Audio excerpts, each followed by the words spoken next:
मैं भारतीय हूँ, चाइनीज नहीं, मोमो नहीं। देहरादून में जान गंवाने वाले त्रिपुरा के एंजल चकमा के ये आखिरी शब्द सिर्फ एक इंसान की पीड़ा नहीं बल्कि पूरे देश के ज़मीर को झकझोरने वाले हैं। अपनी पहचान साबित करते करते एक युवा की जान चली गई। ये बेहद दुखद और शर्मनाक है। सोचिए, एक भारतीय को अपने ही देश में ये कहना पड़े कि वे भारतीय है, सिर्फ इसलिए क्योंकि उसका चेहरा, उसकी शक्ल सूरत उत्तर भारत के आम नए नक्शे से अलग है। क्या इतना अलग होना किसी की जान लेने का कारण बन सकता है? भारतीय संविधान का आर्टिकल 19 हर नागरिक को देश के किसी भी कोने में रहने और आज़ादी से घूमने का अधिकार देता है।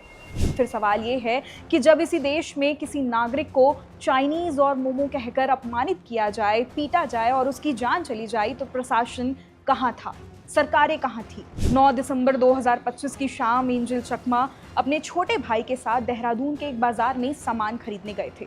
रोजमर्रा की ये बात कुछ ही पलों में डर बन गई।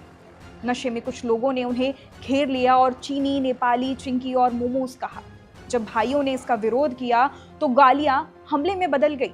अपने छोटे भाई पर हमला होते देख एंजल उसे बचाने के लिए बीच में आ गए, जिस पर एंजल के सिर और पीठ पर कई बार आरोपियों ने वार किया। एंजल 17 दिनों तक अस्पताल में जिंदगी और मौत से जूझते रहे, कोमा में पड़े रहे। 26 दिसंबर को उनकी मौत हो गई। सुनिए इस पूरे मामले पर उनके भाई ने क्या कुछ बताया। हम लोग अपना आ रहे थे हम लोग सब, तो उन लोग हम लोग को मेरे को थोड़ा पोक कर रहा था, ये चिंकी उनकी मेरे को थोड़ा सा रेसिज्म कर रहा था ना, कन्फेस किया कि भैया क्या वो गाली क्यों दे रहे हो। तो उनका वो प्लानिंग था, क्या था वो मेरे को पता नहीं, पर उन्होंने डायरेक्ट मेरे में अटैक कर दिया उन लोग ने। तो फिर भैया आया, मेरे को बचाने के लिए आया, फिर भैया को मेरे को कड़ा से मारा, भैया को लगा उससे, फिर भैया को उन लोगों ने चाकू मार दिया। 24 साल के छात्र एंजल चकमा के साथ जो हुआ वो सिर्फ एक घटना नहीं है बल्कि एक कड़वा सच है। उनकी मौत के बाद पूर्वोत्तर के छात्र सवाल पूछ रहे हैं कि क्या सरकार के लिए नॉर्थ ईस्ट भारत का हिस्सा नहीं है? क्या वहां के लोग कम भारतीय हैं?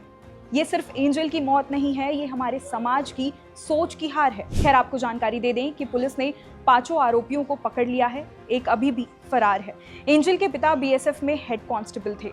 एंजल ने नौकरी पाने की बात कहते हुए अपने पिता से कहा था कि अब आराम करने का समय है, आपने हमारे लिए बहुत कुछ किया है। उसने अपने पिता से वॉलंटरी रिटायरमेंट लेने के लिए कहा था, लेकिन अब भी पिता ड्यूटी पर जाते हैं। वीआरएस नहीं लिया, शायद इसलिए कि अब घर संभालने वाला कोई नहीं है। खैर, इस वीडियो पर आपकी क्या राय है, हमें कमेंट करके ज़रूर बताएं।